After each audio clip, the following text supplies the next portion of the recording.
হাতে বাকি মাত্র 15 ডিসেম্বর পরীক্ষা, কয়েকটা দিন, তার মধ্যে পুজো ইত্যাদি রয়েছে। এখন তোমাদের জিজ্ঞাসা যেটা, স্যার এই অল্প কদিনে কি করে পড়ে এক চান্সে এবারেই WBCS টা ক্র্যাক করব? দেখো, তোমায় এখানে স্মার্ট স্টাডি করতে হবে। পড়ার তো কোনো শেষ নেই।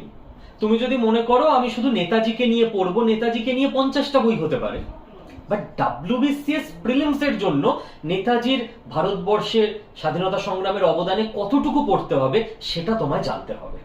তো তার জন্য আমরা ডিসাইড করেছি যে আমাদের স্টুডেন্টদের যারা ব্যাচে এনরোল করছে তাদের বাড়িতে এই দুটো বই আমরা পাঠিয়ে দেবো, যেটা 21,000 ইম্পর্টেন্ট MCQ আছে, সমস্ত সাবজেক্ট কভার হয়ে গেল।